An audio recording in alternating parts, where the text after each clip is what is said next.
I've noticed we're losing subscribers. Not the YouTube kind, but the kind that swore they'd be in my life forever. Funny how that works. One day you're surrounded by people who claim to love you, and the next, you're watching them walk away like you were just another phase in their lives. By the way, if you're here, do me a favor, subscribe. It's free, and unlike some people in my life, you won't regret sticking around.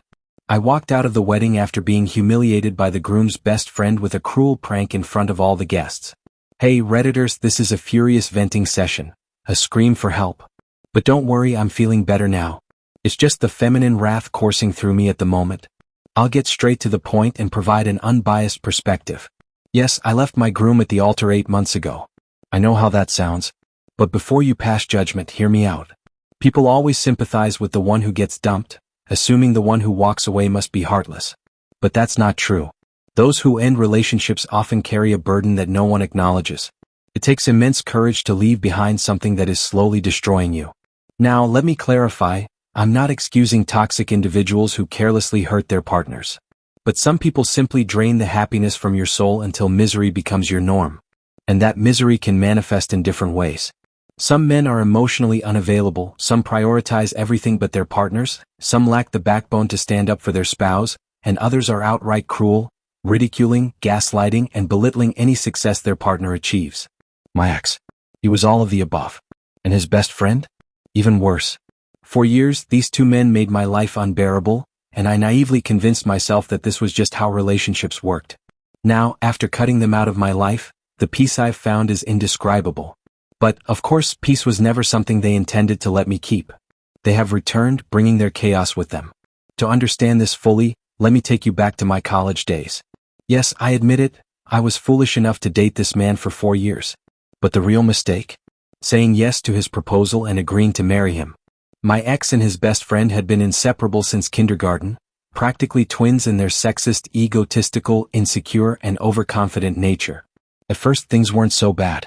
In fact, my ex was charming and he knew exactly how to win me over. The first few months of our relationship were blissful. And then the facade started to crack. It began subtly. He was always too busy for me, yet never too busy to party with his friends. When I questioned why he wouldn't make time for me, he gaslighted me, making me believe I was paranoid and irrational. And I believed him, until the pattern became too glaring to ignore. When college ended and I was job hunting, he mocked me. In front of our friends he would scoff, "You'll never get hired. And even if you do, they'll fire you within a week." His best friend, always eager to join in, would add, "Thank God you're pretty, at least they hired you as eye candy." It was humiliating. Every time I voiced my feelings, he made sure everyone knew about it, turning my private concerns into public jokes. His best friend would label me dramatic and impulsive, the classic overreacting woman stereotype. I became their favorite subject of ridicule. They made fun of my looks, my style, my ambitions. Nothing was off limits. And my ex? He just sat there laughing along with them. If I started listing every instance of their cruelty, this would never end. But that's not what we're here for.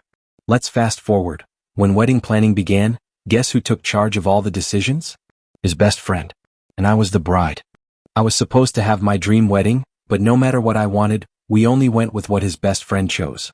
At times, it felt like he was deliberately picking things I disliked just to spite me.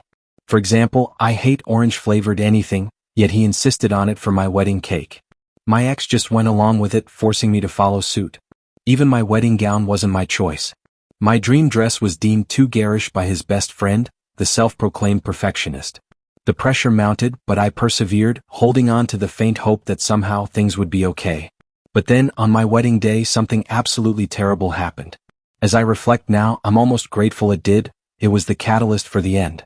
My ex's best friend had planned a cruel prank, one so rude that it shook me to my core. A pregnant woman was brought into the room, and my ex's best friend loudly proclaimed, in front of all our wedding guests, that my groom should not marry this stupid, ugly hag, referring to me. He claimed that my ex already had a wonderful girlfriend who was pregnant with his child. The words cut deep and I froze, unsure how to react.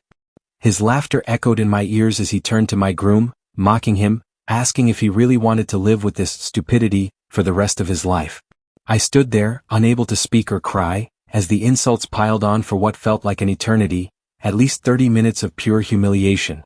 And then, just as I thought I might collapse from the weight of it all, they casually explained it was all a joke, a prank. Can you imagine how that feels? After being publicly humiliated in front of all our guests and subjected to such harsh, degrading language, they simply laughed it off as a harmless joke. When I ran from the scene, they yelled at me, calling me foolish for not knowing how to react to a joke. That moment made me realize I could not, and would not, live my life with these people any longer. So, I did the only thing I could do. I walked away. I left my groom standing at the altar, and I disappeared for 2 weeks to heal from the devastation. The healing process wasn't easy. Therapy, sleepless nights, and even a hospitalization due to dehydration and starvation were just some of the painful steps I endured as I worked through the trauma.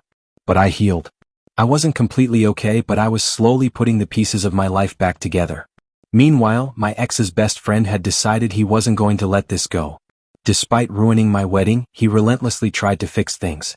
Call after call, text after text, even showing up at my house and work, he did everything to convince me to go back to my ex. His logic? He didn't understand why I couldn't just get over a prank. He wanted to know if I was dating anyone new, as if my being single somehow threatened his efforts. Now, after 8 months, I'm beyond exhausted. His attempts to reignite the past keep dragging up painful memories. And with each encounter, I'm reminded of how twisted everything became. It's mentally draining and I'm at a loss for how to escape it. In response to the overwhelming advice I received, I've taken the first step. I'm getting a restraining order. I honestly don't know why I didn't think of it earlier, but better late than never. As if things weren't frustrating enough, after blocking his number, he started contacting my friends. This situation is spiraling out of control, and I'm done letting him invade my life. I need peace and I'm going to get it. Update 1: I got the restraining order. But then I received a text from his girlfriend, who tried to paint me as the villain for taking such drastic measures. Apparently, my actions made her feel like I wasn't worth the drama, but seriously, when does it end? This whole thing feels like a nightmare. Will there ever be a break from it? It's all the same old drama and I'm over it. Update 3. Hello there, hopefully this will be my final post. I'm not sure if this is the right thing to do, but I want to share one last bit of closure. I contacted my ex and we had a long, honest conversation. I made it clear that I was no longer interested in him, that I had moved on, and would never contact him again. I'll call it a discussion, but honestly, it was mostly me speaking, and him simply agreeing with everything I said. I told him that if his best friend didn't stop harassing me, I would have no choice but to take further legal action, because the restraining order was clearly not enough.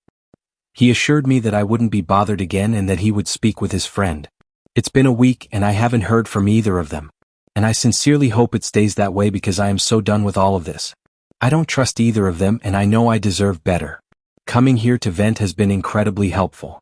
All your kind words and advice have made me feel supported. You guys are truly amazing and I'm thankful for this space to share my experience. So I'm signing off now. Lesson: sometimes walking away from toxic people is the hardest, yet most empowering thing you can do for yourself. No one deserves to live in fear or sadness because of another person's cruelty. Know your worth, trust your instincts, and never let anyone's toxicity define you. Final thoughts. We all face difficult times and it's easy to let the actions of others hold us back. But remember, you have the power to stand up for yourself, set boundaries, and move forward. Don't let anyone dim your light. Does this story resonate with you? If you've ever had to walk away from a toxic situation, share your thoughts and experiences with us. Like, share, and subscribe for more stories like this. Stay strong, everyone.